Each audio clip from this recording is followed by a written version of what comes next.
The Bonneville Shoreline Trail has been under construction for 30 years. Join me, Brandon Plewe, and my son Spencer as we hike the 200-mile length of the BST to learn about its past, present, and future, and explore the landscape of this boundary between the city and the wilderness.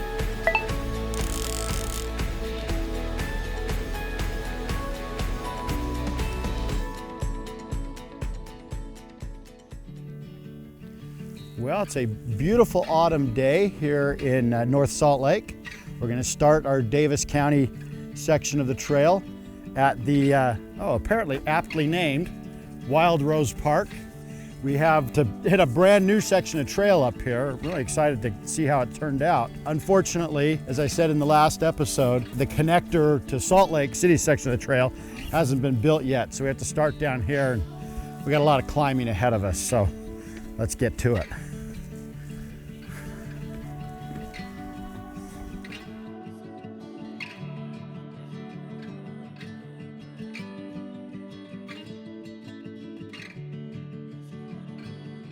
Nice to put all these maps in here because this is a bit of a maze, but it looks like we're going this way.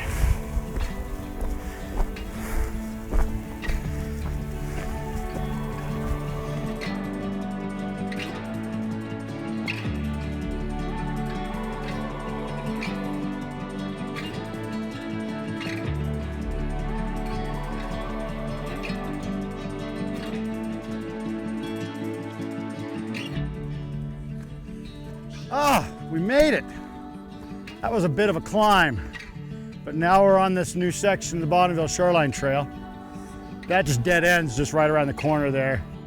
And eventually it'll connect. They're planning on starting, if not this fall, then next spring, to connect that around all the way to Salt Lake City. But for now, we'll continue this way.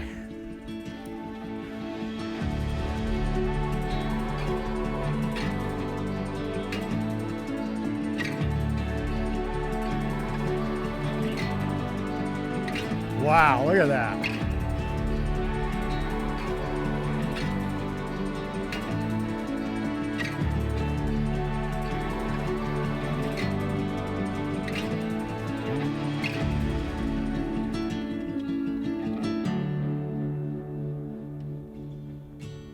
You may wonder why the trail is up here.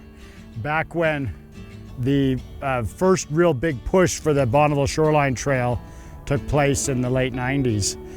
Davis County, the problem is with Davis County is all that down there where the golf course is the actual Bonneville bench. And it was already all developed, so there was kind of no empty space to put the trail on the actual Bonneville shoreline. So Davis County said, oh well, we'll just kind of take the easy way out, and Bonneville Boulevard, which is the road, the main road there that kind of weaves along through the bench, through the golf course there, they just made that the sidewalk basically of the Bonneville Shoreline Trail. In fact, even today, there are still signs along that say this is the Bonneville Shoreline Trail. You know, that's not a very satisfying trail, even though it is actually on the shoreline. In recent years, Davis County and the cities worked with the Forest Service to try to find a permanent path. It was actually more of a natural trail like what we come to expect for the BST. The challenge is that in the meantime, the houses are working their way quite a ways up the mountainside here because a lot of these foothills areas are private property. The Forest Service doesn't actually begin until you get up close to the ridge line. They've had to move this. We're in Forest Service property now, but that's why we're so high here above the shoreline is to stay in Forest Service property, which, beautiful trail, especially in a fall day like this with the colors, but it does mean that we're having to go in and out of a lot of ravines up here at this height.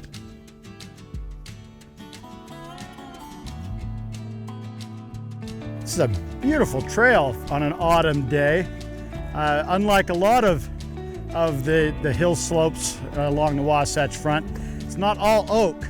There's a lot of big tooth maple here, which has those bright red colors, so it has a lot more variety. Just an awesome day. Oh, just when you think you're in the wilderness, civilization is working its way up to us here. the trail right there, like we're just gonna go right around here and straight to our car. But apparently what actually happens is we actually climb up to the top of this ridge and then we have to come down the ridge, which is a little annoying.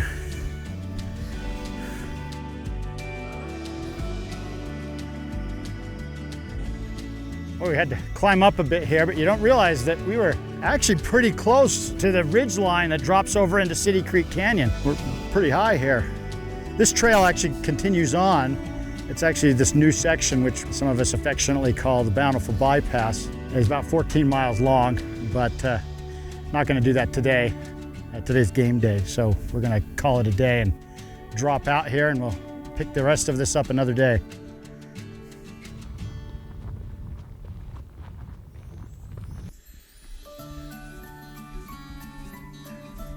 Well, in case you can't tell, it's been a minute since we filmed the first half of this episode.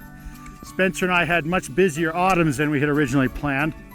But we still want to get this thing done in Davis County by the end of the year, so we are prepared for snow. I got my spikes and snowshoes, and Spencer does, so we're gonna give this a shot and have a bit of an adventure today.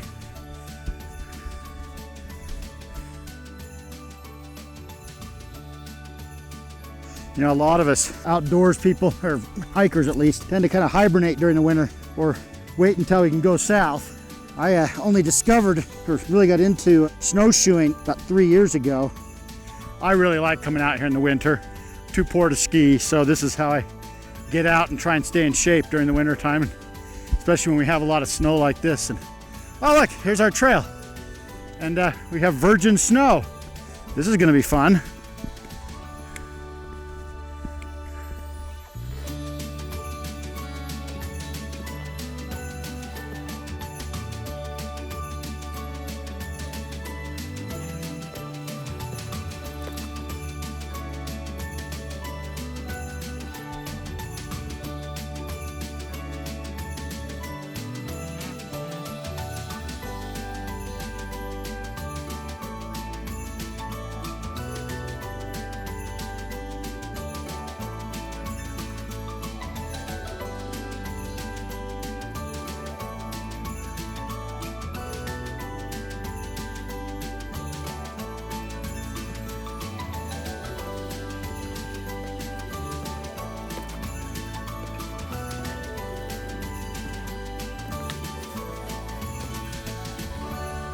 Oh, this is really hard. I had no idea this would be.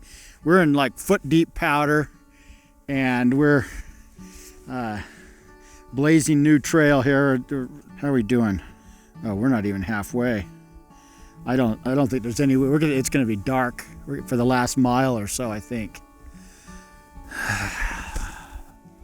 Could I possibly entertain the idea of going back? If it's going to be shorter, going back and possibly beating the sun? You know what? I have actually been thinking that for the past half hour without wanting to say anything. Yeah, I mean, it's going to be a lot easier going back on our own tracks.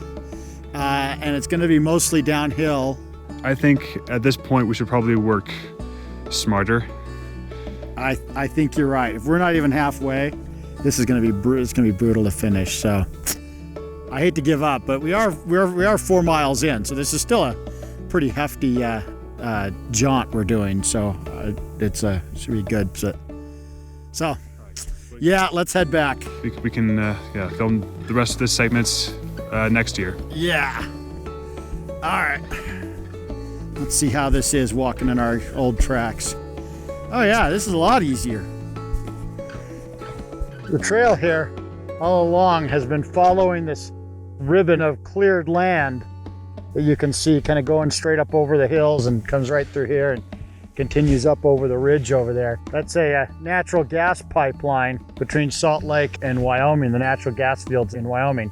And when they put this in a few years ago, you can guess it really surprised the residents and caused quite an uproar. They promised though to grow back really fast. There's signs at the trailheads that say so. You can see the sagebrush here that they planted is growing pretty well. And I can see in places the oak is starting to kind of fill in from the edges. So eventually it'll grow back, but it'll be a few years that it looks like this.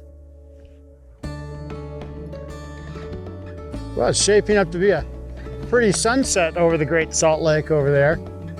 But that means it's gonna get colder, and it's already cold. You got about 1.5 miles to go before it gets dark. And we'll stop here, and next time we'll pick up heading north some more, but not in snowshoes.